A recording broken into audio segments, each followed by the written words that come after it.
ಬಹಳ ಹಗರ ಕಾಲ ಐತಿ ನಾವು. ಅದ್ರ ಜೊತೆಗೆ ದಯವಿಟ್ಟು ಒಂದು ವಿನಂತಿ ಮಾಡ್ಕೋತೀನಿ, ದುಶ್ಚಟಗಳಿಗೆ ಬಲಿ ಯಾರು ಆಗಕ್ಕೆ ಹೋಗ್ಬೇಡ್ರಿ. ಎಲ್ಲಾರು ಬರ್ತೀರಿ, ಬಬಲಾದಿಗೆ ಬರ್ತೀರಿ, ಬಬಲಾದಿ ಮುತ್ತ ತೀರ್ಥ ಬೇಕಂತ ಹೇಳ್ತೀರಿ, ಒಂದು ಕೈಯಾಗ ತೀರ್ಥ ಹಿಡಿದಿರ್ತೀರಿ, ಆ ದೇವ್ರಿಗೆ ಹಾಕೋಕ್ಕಿಂತ ಮೊದಲ ನೀವು ಹಾಕೊಂಡ್ ಬಂದಿರ್ತೀರಿ. ಅದಕ್ಕೆ ದೇವ್ರು ಅಲ್ಲಿರ್ತಾನ್ಕರೆ ನೀವು ಇಲ್ಲಿ ಹಾಕೊಂಡು ಹೋಗ್ಬಿಡ್ತೀರಿ, ಇಲ್ಲ ಎಲ್ಲಾನು ಬೇಕಂತ ಹೇಳ್ತೀರಿ. ಅದ ಒಂದು ಕ್ವಾರ್ಟರ್ ಎಕ್ಸ್ಟ್ರಾ ಆತಂತಂದ್ರ ನಮ್ಗೂನು ದೇವ್ರ ಹೇಳ್ತೀರಿ ನೀವು ಒಳಗೂ. ಅಪ್ಪ ನೀವು ಹೋದಿಲ್ಲ, ಇನ್ನೊಬ್ರು ಬೇರೆ ಯಾರದಾರ ಕೇಳ್ತಾರ ನಾವು, ಇಲ್ರಿ ಅವ್ರ ಫಂಕ್ಷನ್ ಹೋಗ್ಯಾರ ಏನ್ ಮಾಡಕ್ ಮತ್ತ ನಾನ ಅನ್ನಂದ್ರ ನನ್ನ ರಕ್ತ ಬರ್ಲಾರ್ದ ಆಪರೇಷನ್ ಮಾಡ್ತಂತೇನೆ. ಯಪ್ಪ ನಾ ಏನ್ ದೊಡ್ಡವಲ್ಲ, 3 ಲೋಕದ ಗಂಡ ಅದಾನು, ನೀನ್ ಹನಿ ಹಚ್ಚಿ ಏನ್ ಬೆಡ್ಕೋತಿ ಬೆಡ್ಕೋ. ನಮ್ಮಲ್ಲಿ ಏನು ಇಲ್ಲ, ಮುತ್ತೆ ಬೈದ್ ಬಿಟ್ಟಾನ, ಹೇಳೋರು ಕೇಳೋರು ಹಾಳಾಗ್ ಹೋಗ್ತಾರ. ನಮ್ಮಲ್ಲಿ ಚೀಟಿ ಚಿಪ್ಪಟ್ಟಿ ಮಾಟ ಮಾತ್ರ ಏನೂ ಇಲ್ಲ. ನಂಬಿಕೆಯಿಂದ ದುಡಿಬೇಕು, ಪಡಿಬೇಕು. ವಿಭೂತಿ ಮುತ್ಯಾನ ಬೂದಿ ಹಚ್ಕೊಂಡು ಬೇಡ್ಕೊಂಡು ಹೋಗ್ರಿ, ಹಾಗೆ ಆಕತಿ. ಆದ್ರೆ ಒಂದ್ ಹೇಳ್ತೀನಿ, ಇವತ್ತ ಬಂದ್ರೆ ನಂಗೆ ನಾಳೆ ಫಲ ಸಿಗುದಿಲ್ಲ. ನಂಬಿಕೆ ಬೇಕು ನಮ್ಮಲ್ಲಿ. ಮೊದಲು ನಂಬಿಕೆ ದೊಡ್ಡದೈತಿ. ಬಬಲಾದಿ ಮಾಡಿದಳು ನಂಬಿಕೆ ಅಂದ್ರೆ ಬಹಳ ದೊಡ್ಡದೈತಿ ನಮ್ಮಲ್ಲಿ. ಆಮೇಲೆ ನಾ ಏನ್ ಹೇಳ್ತೀನಿ, ಎಲ್ಲ ತಾಯಂದಿರ ಒಂದು ವಿನಂತಿ ಮಾಡ್ಕೋತೀನಿ. ಇಲ್ಲಿ ತಾಯಂದಿರಿದ್ರೆ ಒಂದು ವಿನಂತಿ ಮಾಡ್ಕೋತೀನಿ, ಮಕ್ಕಳ ಕೈಯಾಗ ಮೊಬೈಲ್ ಕೊಡಕ್ ಹೋಗ್ಬೇಡ್ರಿ. ನೇರವಾಗಿನೇ ಹೇಳ್ತೀನಿ. ಆಮೇಲೆ ಹುಡುಗರು ಬೈತಾವ, ನಾನು ಬೈತಾರವ್ರು. ಆಮೇಲೆ ಅಪ್ಪಗಳು ಹೇಳ್ಯಾರು, ನಮ್ಮ ಅಪ್ಪ ಮೊಬೈಲ್ ಕೊಡವಲ್ರತ್ತೀನಿ. ಅದನ್ನ ಏನ್ ಹೇಳ್ತೀನಿ, ಇದ್ರ ಯಾಕತ್ತಿ ಮುತ್ತೆ ಹೇಳಿದಂಗ ಕಡ್ಲಿ ಗಿಡಕ್ಕೆ ಅಂಟ ಹಾಕೋ ಮಕ್ಕಳು ಹುಟ್ಟ್ಯಾರಿ. ಕಡ್ಲಿ ಗಿಡಕ್ಕೆ ತಂದೆ ತಾಯಿಗಳ ಪಾಸ್ವರ್ಡ್ ಇಟ್ಕೊಟ್ರು, ಕಣ್ಣು ಮುಚ್ಚಿ ಕಣ್ ತೆಗಿರೋ ಪಾಸ್ವರ್ಡ್ ತೆಗಿತಾರ. ಮತ್ತೆ ಕಡ್ಲಿ ಗಿಡಕ್ಕೆ ಅಂಟ ಹಾಕೋದು ದೊಡ್ಡದಲ್ಲ, ಹಾಕತ್ತಾರ. ಅದಕ್ಕೆ ನಾನು ಹೇಳ್ತೀನಿ, ಮೊದಲು ನೀವು ಅದನ್ನ ಹುಡುಗನ ಹದಿಗೆಡಿಸ್ಬೇಡ್ರಿ.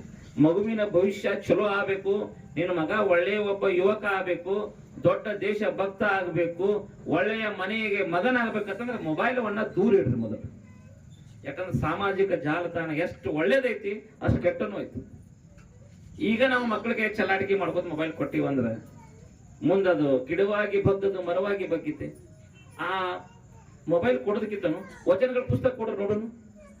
ಹನುಮಾನ್ ಚಾಲಿಸ ಪಠನ ಮಾಡಿಸ್ರಿ, ಗಾಯತ್ರಿ ಮಂತ್ರವನ್ನ ಪಠನ ಮಾಡಿಸ್ರಿ, ನೀತಿ ಕಥೆಗಳನ್ನ ಹೇಳ್ರಿ, ದೇಶದ ಬಗ್ಗೆ ಅಭಿಮಾನ ಮೂಡಿಸುವಂತ ಕೆಲವೊಂದು ಸಂಗತಿಗಳನ್ನ, ಹಿಂದಾಗಿದ್ದು ಯುದ್ಧಗಳನ್ನ ಅವನು ನೀವು ಮರಳಿ ಹೇಳ್ರಿ ಮಕ್ಕಳಿಗೆ.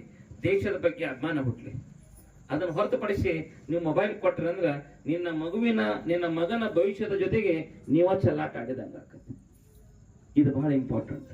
ಇವತ್ತ ರೊಕ್ಕ ಕೊಟ್ರೆ ಎಲ್ಲ ಸಿಗ್ತತಿ, ಬಂಗಾರ ಸಿಗ್ತತೆ, ಬೆಳ್ಳಿ ಸಿಗ್ತತೆ, ಅರಿವು ಸಿಗ್ತಾವ, ಗಾಡಿ ಸಿಗ್ತತಿ, ವಾಚ್ ಸಿಗ್ತತಿ. ಆದ್ರ ಸಂಸ್ಕಾರ ಕಲ್ಸವ್ರು ಯಾರು? ಸಂಸ್ಕಾರ ಕಲ್ಸವ್ರು ಯಾರು?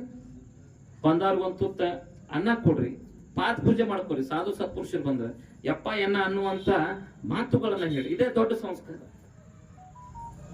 ಈ ಸಂಸ್ಕಾರ ಇರ್ತಂದ್ರೆ ನಿನ್ನ ಮಗ ಎಲ್ಲಿಯಾದ್ರೂ ಬದುಕ್ತಾನೆ.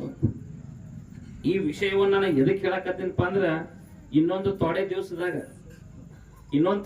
ಬಬಲಾಶ್ವರನ ಸಾರಿಗೆಲ್ಲ ಅವಾಗ ಭೂಮಿ ಮ್ಯಾಲೆ ಜೊಳ್ಳು ಜೊಟ್ಟೊಂದು ಹಾರತೈತಿ, ಗಟ್ಟಿ ಬೀಜ ಅಂತ ಉಳಿತೈತಿ. ಗಟ್ಟಿ ಕಾಳುಗಳು ದಾನ ಧರ್ಮ ಪರೋಪಕಾರ, ನನ್ನವರು ತನ್ನವರು ಯಪ್ಪ ಎನ್ನ ಅನ್ಕೋತ ಧರ್ಮಕ್ಕೆ ತಲೆ ಬಾಗಿದವ್ರಿಗೆ, ತಂದೆ ತಾಯಿಗಳ ಪಾದ ಸೇವೆ ಮಾಡಿದವ್ರಿಗೆ ಉಳಗಾಲ ಐತಿ.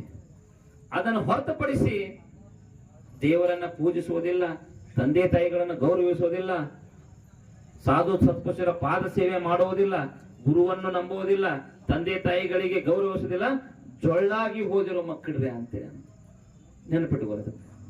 ನಮ್ಮನ್ನ ಕಾಯುವುದು ಧರ್ಮದ ಬೀಜ, ಧರ್ಮದ ಹಾದಿಯೊಳಗೆ ಹೋಗ್ಬೇಕಲ್ಲ ನಾವು. ಆದ್ರೆ ಇವತ್ತು ನಮ್ಮಲ್ಲಿ ಏನಾಗ್ಬಿಟ್ಟದಪ್ಪ ಅಂದ್ರ, ಎಲ್ಲಾ ಕಡೆ ಏನೈತಿ, ಮೊದಲ ನಮ್ಮಲ್ಲಿ ಎಂತ ಭಾವನೆ ಬೇಕು ಮನುಷ್ಯನಿಗೆ, ನಾವು ಬೆಳಿಬೇಕು, ಎಲ್ಲರನ್ನ ಬೆಳೆಸಬೇಕು. ಆದ್ರೆ ಇವತ್ತು ನಮ್ಮಲ್ಲಿ ಏನಾಗ್ಬಿಟ್ಟದಪ್ಪ ಅಂದ್ರ, ಬೆಳೆಸೋರು ಕಡಿಮೆ, ಬಳಸ್ಕೊಳ್ಳೋರು ಜಾಸ್ತಿ ಆಗ್ಯಾರ. ಹಿಂಗ ನಡೆದೈತಿ ಇವತ್ ನಮ್ಮ ಜೀವನದಾಗ. ಚಲೋ ಆಗಲ್ಲ ಅನ್ನೋರು ಯಾರಿಲ್ಲ, ಹೆಪ್ಪ ಹಾಕವ್ರು ಯಾರು ಇಲ್ಲ, ಉಪ್ಪು ಹಾಕವ್ರು ಅದಾರಲ್ಲ.